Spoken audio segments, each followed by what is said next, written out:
Let's do this, people. Hello, everyone around the world. Everyone who wants to do an asset transaction with Cassandra, you're in the right place today.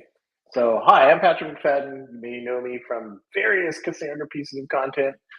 I've talked about asset transactions for a long time with Cassandra. Today is hands-on. Everyone ready for this? I don't know. It's coming, ready or not. So, let's just get rolling with this whole topic. And I can't start without saying this. Get it. We've been talking about asset transactions with Cassandra for a long time. So probably 5 years, I think, is when it's been or even more. But it's been a long time, and for good reasons. This is not something trivial. This is probably the biggest change to Cassandra ever, and for good reasons. It needed to happen, but we didn't take it lightly as a project. We could throw things over the fence and see what happens, and sure, it may not work, and you'll never want to use it again. And we don't want that. We need and let's review just who the users are of Cassandra. The people building Cassandra are the people using Cassandra. We're building things for ourselves and others. And when you think about asset transactions, it's not because we say, oh, we did a poll and that's what everybody wanted. No, there's a real need for it. We get it. The largest users of Cassandra around the world could use this feature.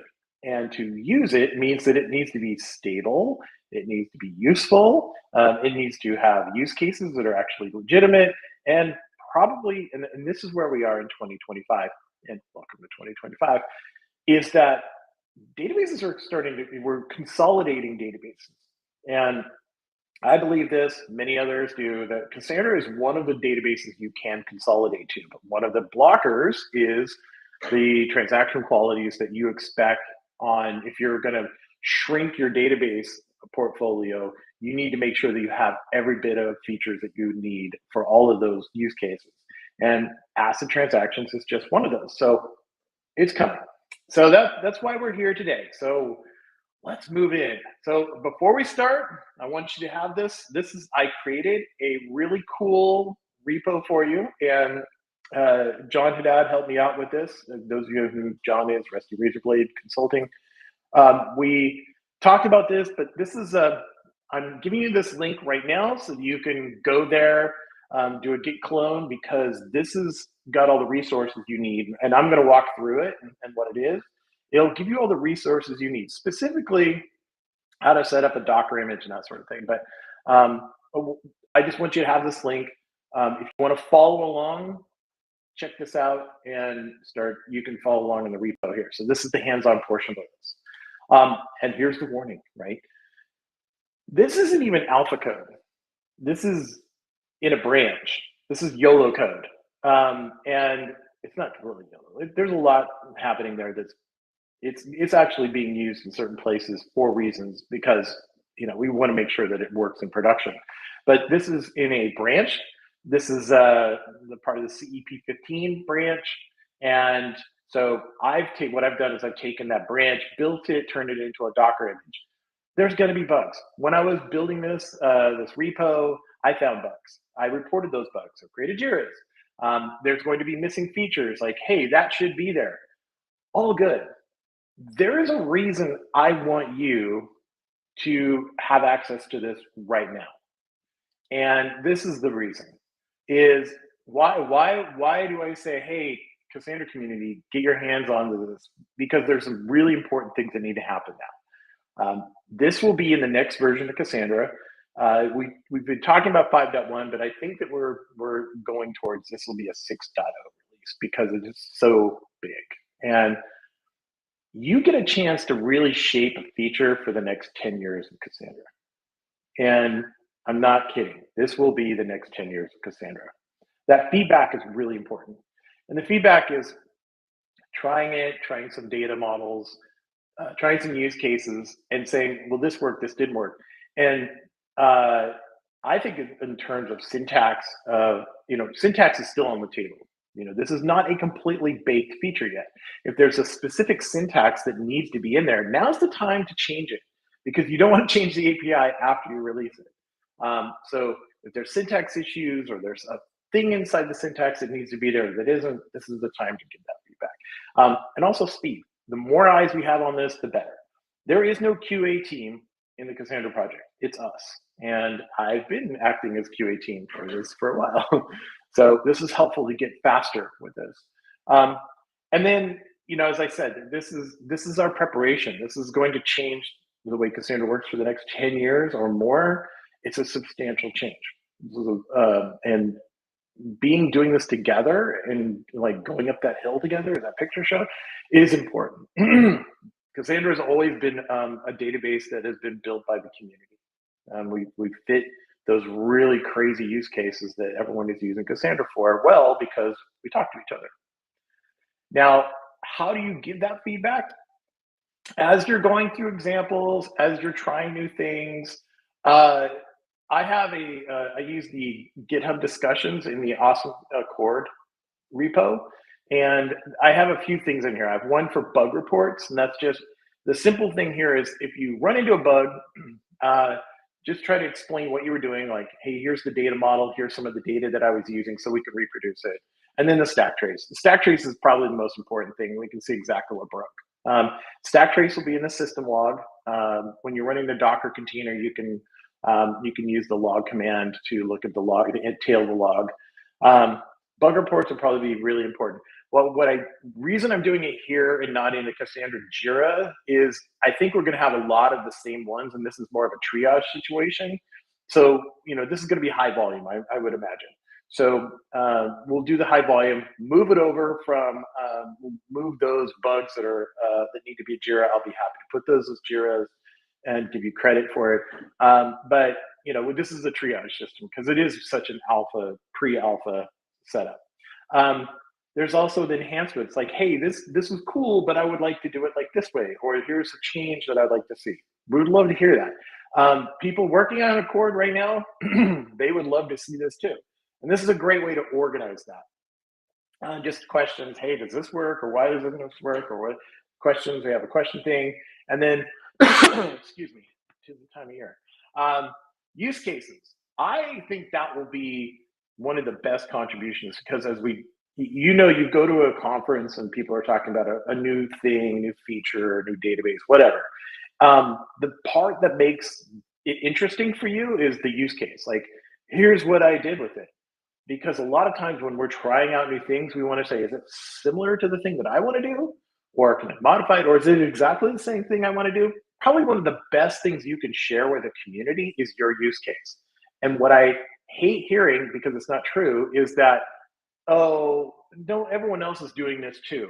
No, I hate to say it, but you're a snowflake. Because even if you're doing the exact same thing, oh, you're using it for user management, I bet you're doing it a little bit differently than everybody else. And sharing those use cases is really critical. I know a lot of you work at places that are not so sharey, okay? But if you can, just a simple thing, putting it into a GitHub repo and say, hey, this is what I use Cassandra for, this is what I use Accord for, really helpful. But I would love, and this is my hey, help me make this better. I would love it if you have a use case example is create a PR for this awesome Accord. You'll get credit, your friends will love you, you'll probably get a raise from your boss, there'll be adulation, who knows? Could be a lot of things, right? But more importantly, your peers will think you're cool because you'll be an expert at Accord. That's probably the best reason to do it. All right, so that's kind of the setup, right? This is a cool place for us to be. I love that we're here because we're actually doing things. We're not just talking about it, we're doing it. So get your hands in there and get dirty. So what do we get? So in the repo, you have a local version and a cloud version. The local version is using Docker, or if you use some other thing, it's a Docker image, it's on Docker Hub, and then Easy Cas Lab. And if you're not familiar with Easy Cas Lab, it's an open source project. John Haddad, he has some videos on it, but essentially what it is it lets you set up a Cassandra cluster in Amazon very easily. So we have two options here. And if you want to set up a cluster in a cloud, it's very easy. If you want to do it locally, that's your jam. You have those choices. Doing the Dockers, I've made simple. The scripting is all in there to make this easy for you to use. And the reason I wanted to make it easy for you to use is if you want to just take a quick glance at it, it's easy. It'll take you 5 minutes.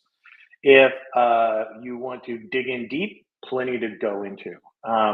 But the most basic thing is just doing a Docker pull. You do a Docker pull, here's the repo, P McFadden, Cassandra Accord.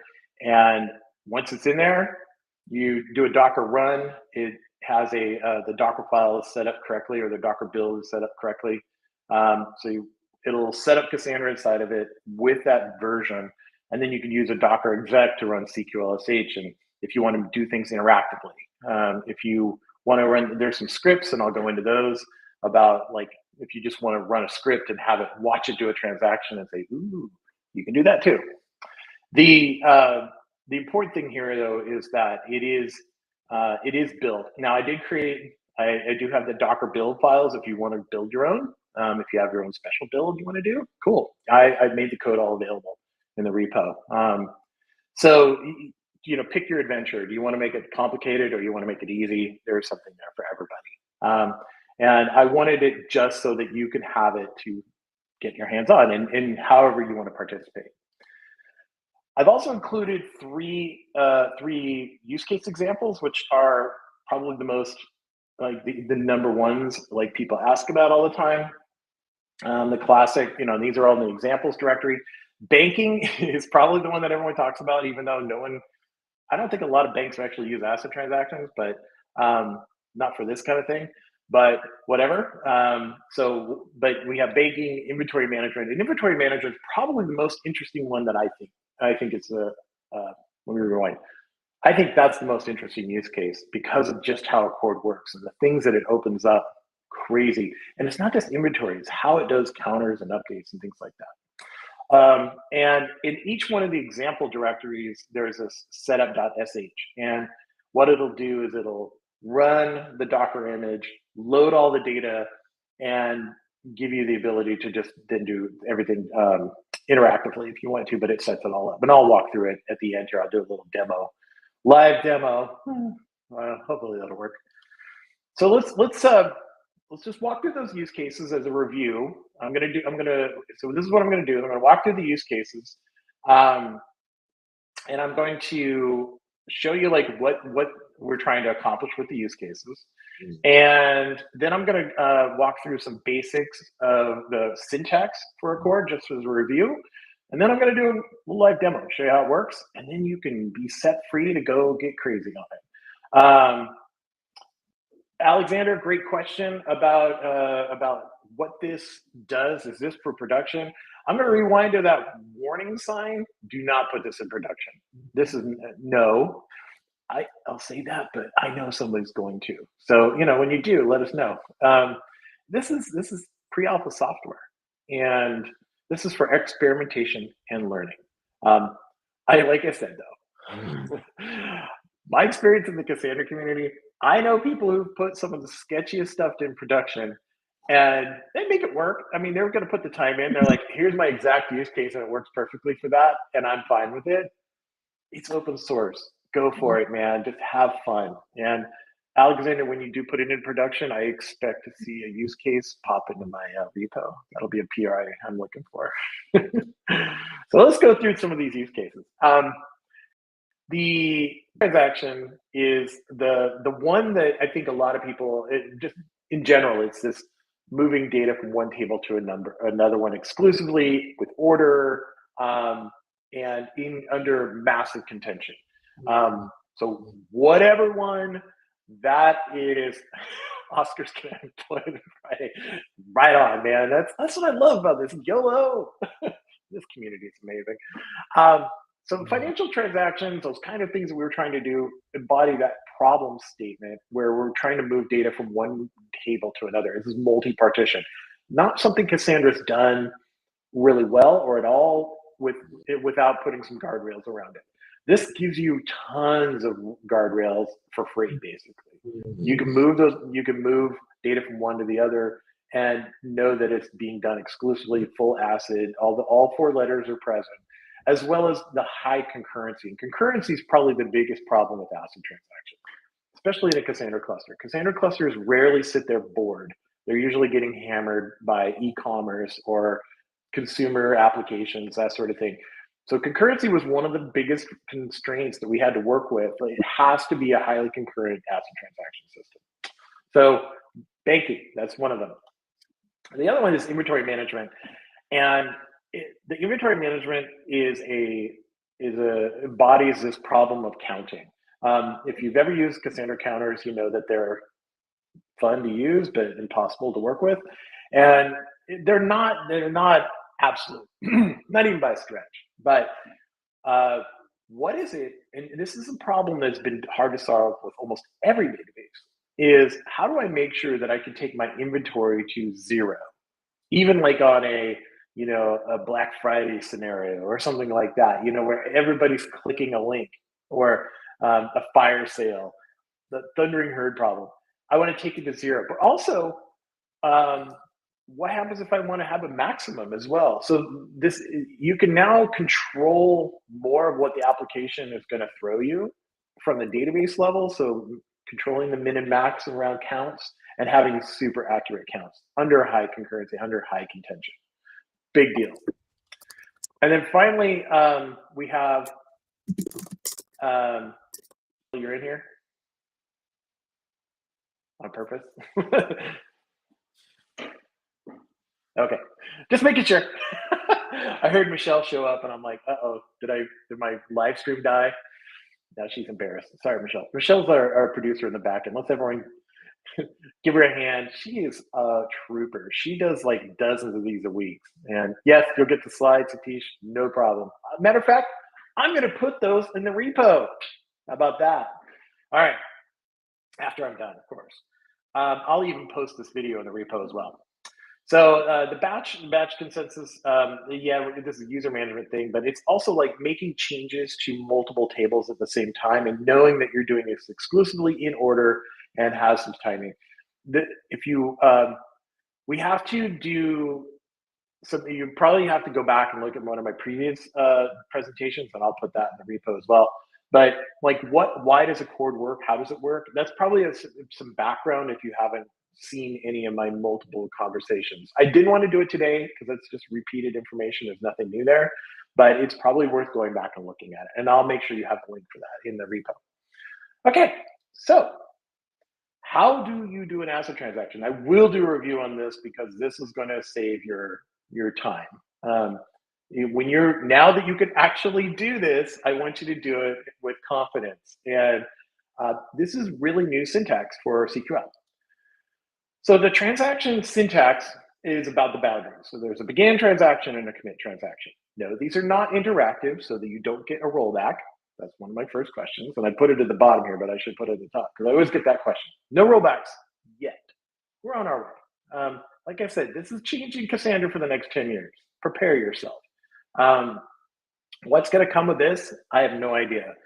I can tell you that with consolidation in mind and thinking about bringing every database to Cassandra, think of all the syntax and APIs that would benefit from ACID transactions. There you go. So the transaction syntax, everything. So the guarantee is that everything happens or doesn't. So everything inside of that. And there's a lot of things that can happen inside of it, and we'll go through it. The statements are isolated. All the mutations are atomic. This is the important part of the transaction boundary.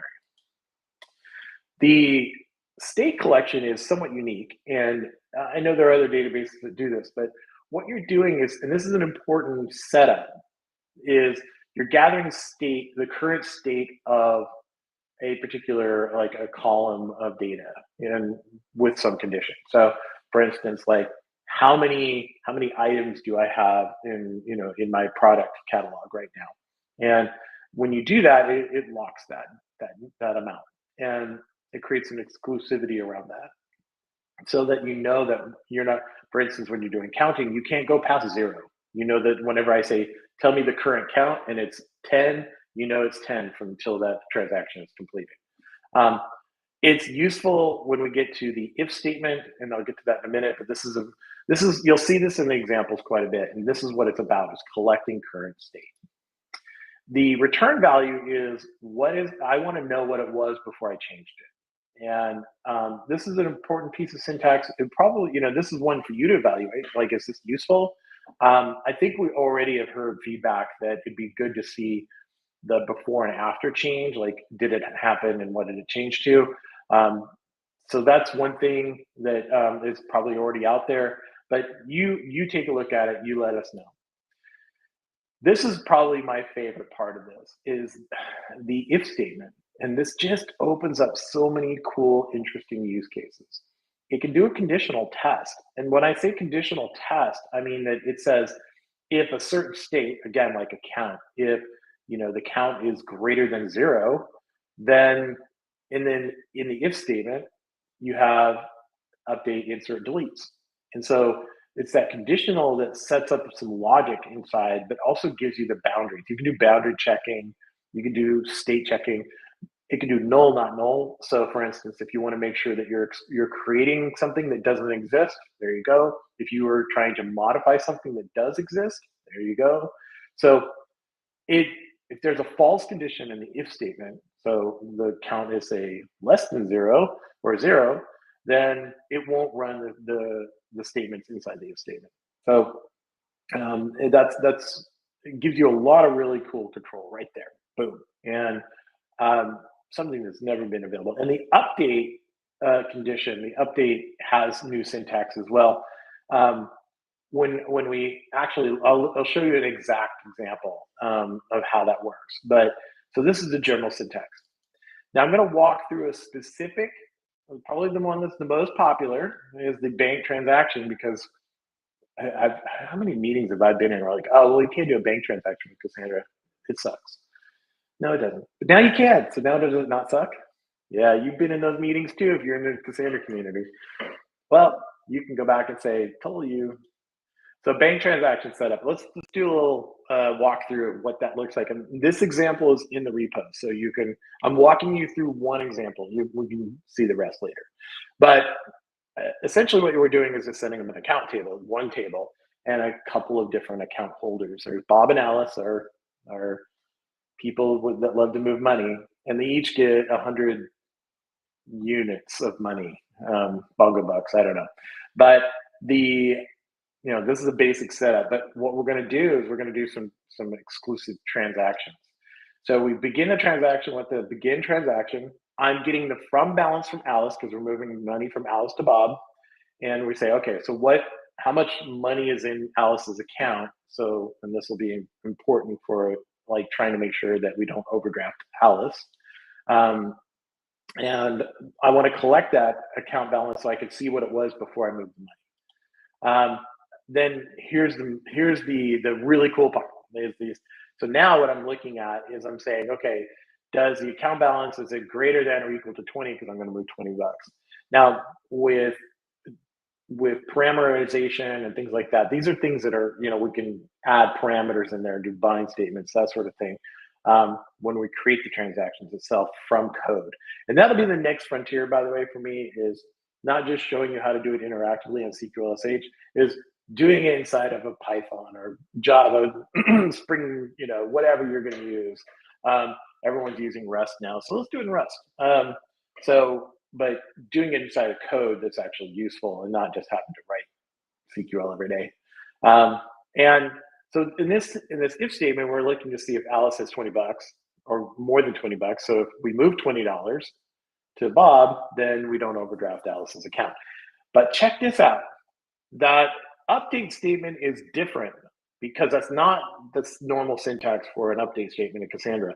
We've changed things to have an increment or decrementer. So you can have minus equal, plus equal. Think of all the things you can do with that. Now that is a replacement, solid replacement for counters. And it is exclusive. It's an ACID transaction. So when you do plus minus 20 or plus equal 20, minus equal 20, and you do it together, both of those change immediately. So from an observer outside, you'll see both those accounts change simultaneously, and that money got moved under concurrent workload. So it is a linear and serializable transaction. Remember, this is one of the things about Accord that is changing the way we do distributed transactions. And I'm going to mention this because we're doing bank transactions. Accord is going to be the only distributed database transaction that is strictly serializable. No other database transaction in a distributed system is at that level. And not Spanner, not Cockroach, not Aurora, none of them. They're back in just serializable or linearizable. We've leapfrogged. Accord is a brand new consensus protocol. Does that mean that they'll probably adopt Accord? Probably, but you get it first in Cassandra land. TIDB, nope, because TIDB, when you do a distributed transaction, uses distributed TPC, which is not strictly serializable. Good question, though. And it's just because of the consensus protocols that were built are mostly around binding two Paxos domains with a two-phase commit. And that aspect eliminates the strict serializability, which is kind of a problem. But it's exciting because this is why we're excited about it, because this is a new way of thinking about consensus protocols. It has computer scientists happy. So we have got a good question here. Alexander with a great question. What differs a tuple from the ordinary list variable where each sub-element is record in the field or field of record? That's a good question. I do think that you would have to do two dotted notation. That's worth trying. Alexander, why don't you give it a shot and see what it does? That's a good question. I haven't tried that. And welcome to the cutting edge. I think it would probably do a double dotted, so you dot. So you would have the sub element after the sub element of the tuple. I'm going to try that though. Okay, so when we commit, all this happens at once. Good times.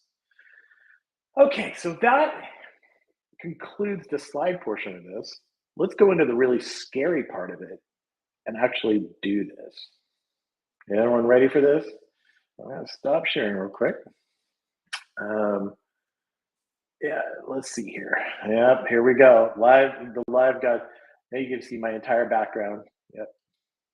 All right, I'm gonna move over to a window here. Now, I want to make sure when I switch over, how's the font size, everyone? I'm just going to make sure. Hopefully it made it readable. Yeah, good. Got some thumbs. Thank you. By the way, if you haven't downloaded this command, the tree command, it is awesome. The tree command is, no, it's not an orange soda. That is a Rango, or I'm sorry, that's a Argo CD. So that's like the Argo project, for CI/CD in Kubernetes. No, all right. See, look, he's very happy that you have a green light on your CI/CD pipeline. So I got that because I wrote a book on Kubernetes and data. So there you go, shameless plug. And I talked about Argo quite a bit in there, and they gave me a little stuffy. How cool! So if you have not used the tree command, it's awesome because instead of just doing ls, which gives you the directory, the tree command actually gives you a nice tree diagram of what's in there. So this is the awesome Accord repo sitting on my laptop. And go back to the tree, and you can see like there's some examples in here. This has all those examples in there. So what we're going to do is I'm going to go into examples. I'm going to go into the banking example. Now, inside here, I have, let's keep using our tree command. We have a README that describes the things that you can do. There's also a few CQL files, 4 CQL files. And there's the schemas that sets up the actual schema. So if I was a schema, that sets up the actual schemas file. So it creates a key space, creates a table. Just like the one you saw, except the key space isn't KS, it's banking. And that lets you run the rest of things. Like you can insert the sample data, then you could actually run a transfer, and you could do a verify the transfer. If you want to do each one of those manually, that's totally cool. But I have this setup.h file, which is there, and let's look at that one real quick. Oop. Yep. Hold on. I should say more on that. It does all the commands you need it to do. It starts the Docker container, it waits for it to go, and then it loads the schema, loads the sample data, and then it gives you a happy little, hey, we're done. So let's do that. So it's starting the container, and it only should, since I've already downloaded it, it shouldn't take too long to start.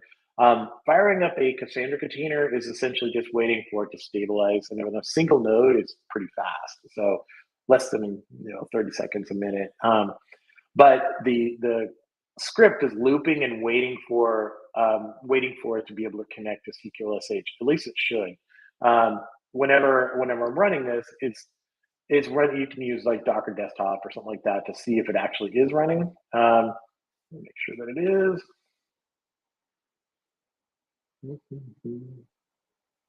But if there's also a Docker command inside the Docker directory if you want to use Docker Compose and create a small cluster.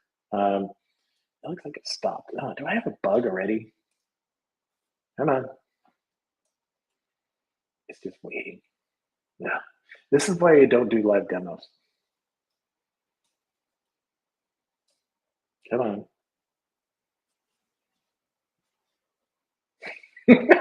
I know. Now I'm getting all the laughs. Thanks. I'd like to say that it wasn't this, but it was. Yeah, that's great. So while I was doing that, I'm gonna kill this thing. There we go. See, this is why. All right, I'm gonna retry this again. You can laugh at me. Go ahead. I'm the one who's all like, "Hey, I think I'll do a live demo." All right, we're gonna try this again. Watch what happens. Starting a container. Why is it not starting? Is the question. Time to go to Docker Desktop.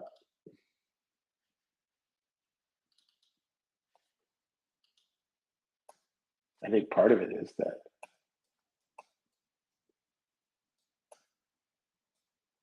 Now it's trying to create the schema. You gotta be kidding me. Hold on. Now we're gonna do this the old-fashioned way. Stop the screen share. And I'm gonna look at my Docker desktop and see why it broke. Oh, Docker crash, folks. Yeah, I know this is where everyone's gonna tell me I should stop using Docker, right? Yeah, hold on. Restarting. Maybe Docker doesn't like to work with my, yeah, no surprise. I know, right, Oscar? It's, so what is everyone using right now instead of Docker? I'm just curious. Yeah, I've heard there's options out there, containerd, etc. It might also not be happy with the fact that I'm doing a screen share and a Podman. Okay. Yeah, I think I should probably switch to Podman then. But it might also be happy with my screen sharing right now, which of course. All right, so it's okay, so it is crashed. All right. If I can get this thing started, I'm just going to leave this as a exercise left for the user. But we'll get it going. Welcome to my. This is what live streaming is like on Twitch. Like, I don't know what I did wrong, but I'm just going to rerun this command again. There we go. It's starting back up again.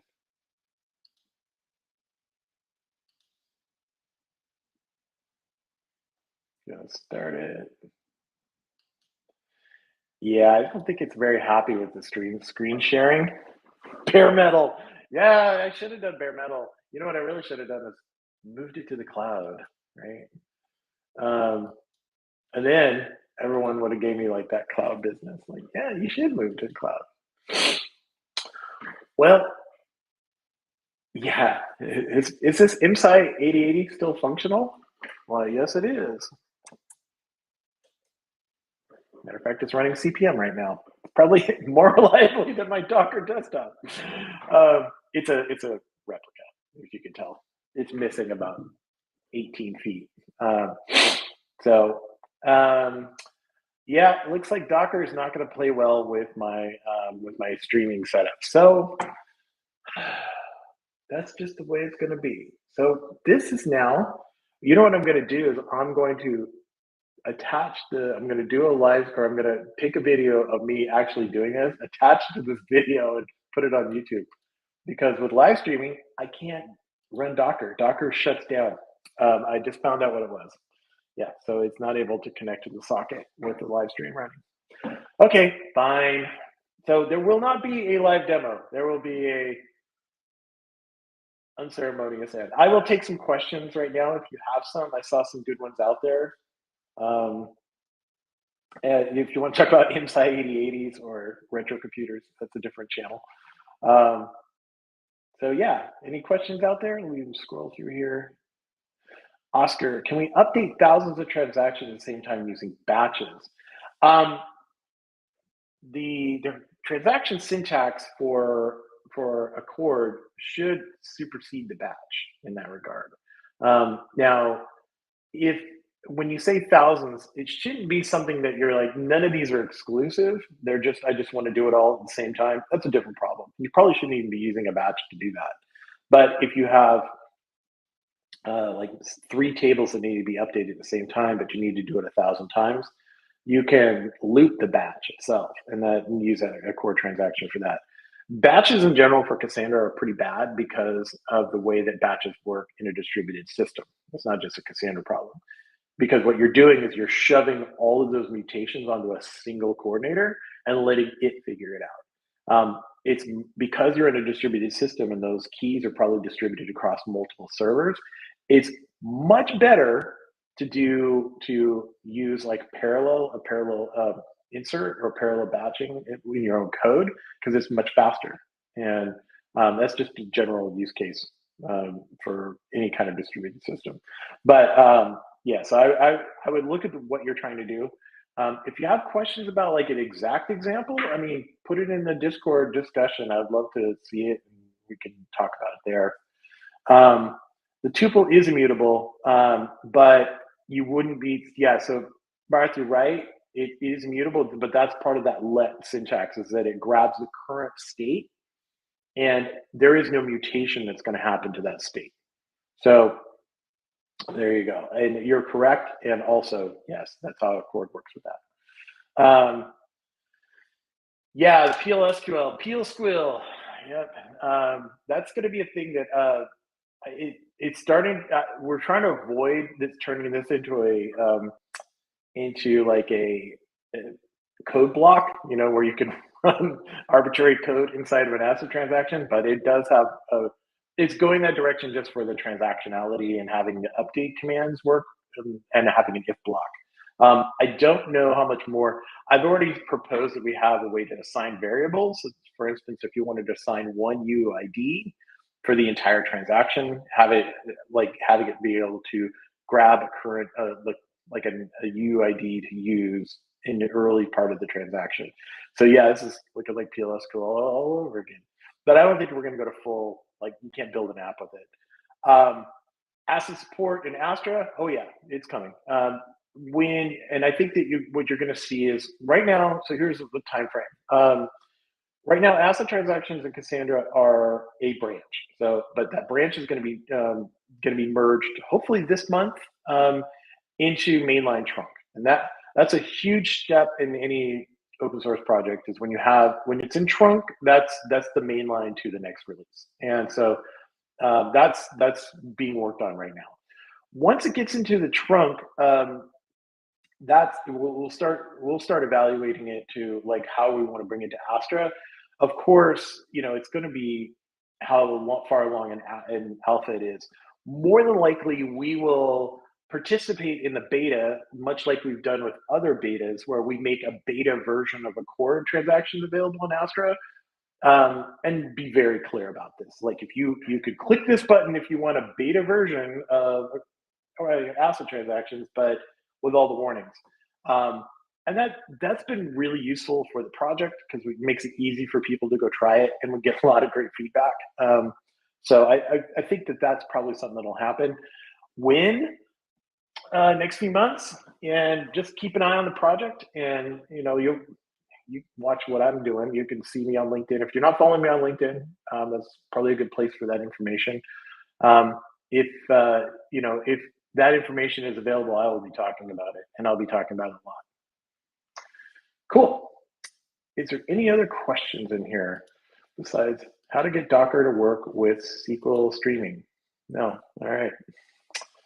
Cool. Performance. Thank you, Oscar. Yes, performance is something that the team. So most of this development is happening at Apple. This is just full disclosure. The core team is almost exclusively at Apple. Of course, they are very interested in this for lots of reasons, and I'm sure you can understand why. I know they're working on the performance aspects. The last time I talked to some of the people working on it, they said the performance was okay, and what that means is that it works and it holds up to some load. But when I hear that, I'm like, okay, we're getting ready to do a real solid performance test. And a lot of it is just because the features go in and you have like inconsistencies in how it works, and then it can drive a little bit of a performance problem. Meaning like, oh, we have a race condition or something like that that needs to be dealt with. I guarantee you performance will be top of mind on everyone's list. So the goal, I think, is that shouldn't be any less performant than using lightweight transactions. Of course, when you're doing a full ACID transaction, it will vary greatly on how many different select statements or how many different mutations you have inside of the ACID transaction. We're not going to guarantee the same. Like if you're doing one mutation or 1,000 mutations, it's exactly the same. That's never going to be a guarantee. And ACID transactions, I'll just kind of blend this into what Atisha was asking is, so this is the goal for Accord is that, and this is why we didn't use Spanner or Raft or any of those other Calvin. The reason we didn't go down the path of using an existing consensus protocol is because they didn't match up the way that Cassandra worked.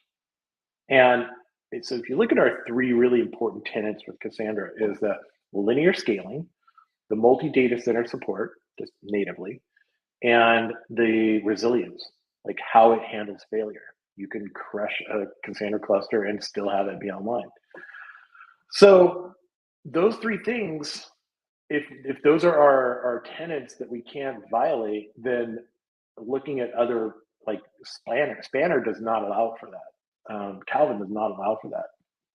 And so, we would have to violate the way Cassandra works. So a long way to answer your question. Adjitesh, you asked the best one, which is yes, right out of the box, multi-data center and low latency across multiple data centers. And that's the part of what has to happen. And it will be dialable. And just like with quorum, you can do local quorum, you can do full quorum, you can do each quorum. There's a lot of things. We want to put a lot of control in your hands and give you the choices instead of just making the choices. There are some things that, if you're doing an ACID transaction, it's going to be ACID. You can't dial that back. But multi-active is definitely a big part of it. But I'm glad that's a good question because it gets down to like why we're doing this, why we're spending the time. Yeah, so this is what's interesting about why ACID transactions on Cassandra work the way they do is, and a lot of times when you work in a distributed system and you're trying to do an ACID transaction, it's about how much data are you locking. And so if you have 1,000 node cluster, do you want to lock the entire cluster to have an ACID transaction? Well, no. And we know, and this is the advantage we have with Cassandra, is we know exactly where all the data is based on token ranges. So every node has a certain range of data. We know exactly who they are. There's another feature that's coming with Accord that I haven't talked a lot about, and it's called transactional metadata. And this is the big change that's coming with ACID transactions that you probably haven't even heard about, which is we're changing the way that Cassandra works from an operations standpoint. Now, you've heard about gossip. Gossip is a way that whenever you make a change, it permeates throughout the cluster, propagates, and says, hey, I made a change, or here's a state change, or anything. And it's non-deterministic. It just kind of floats through the cluster, and it could take a few seconds, a few minutes. Sometimes it doesn't take. It takes much longer. That's not good if you're going to make a schema change or something like that. So transactional cluster metadata takes that acid transaction um, to the metadata in the cluster itself. So, for instance, if you add a new node to the system, the guidance right now, if you're working on a Cassandra cluster, is if you need to add, say, 10 nodes to your cluster to scale it, then you have to give like 3 or 4 minutes between each one to let gossip settle out, to let the ranges settle. And now you can just say, give me 10 more nodes. It's a transaction, and you can instantly add 10 nodes. That is going to be a game changer for sure. But or you want to take it back, 20 nodes. You want to scale back. Okay, bam, done. Well, when you look at the data synchronization and large clustered ACID transactions, we will know exactly where it is. So again, limiting how many of those nodes participate in the ACID transaction. So if I only have 3 replicas, only 3 nodes will have to participate in that transaction, and that's where the performance is. That's where the resilience comes in. And then doing in the way that we do across data center with only one mutation across to a coordinator keeps that low as well. So everything we've built in Cassandra for the past 14 years is going to work for us because we've built a cord around it. I know it's a long answer, but I love the questions because, yeah, we're building it for a reason. All right. Any other questions? I don't see any out there. Thank you everyone for your time. Sorry about the live demo. I swear I will do it and I'll put it out there. But really, this is hands-on. This is your job. You can watch me type around on Docker, but go do it yourself. I want to hear some feedback. You can follow me on LinkedIn, Patrick McFadden. Really easy to find me. And if you look in the GitHub, we have a Discord that we've set up, a Discord channel, and then we also have the GitHub discussions that I would love for you to use. Feedback is important. Bug reports are important. But yeah, just let me know how things are going. And welcome to the 2025 Cassandra ride. This is what we're doing this year, ACID transactions. And I cannot wait.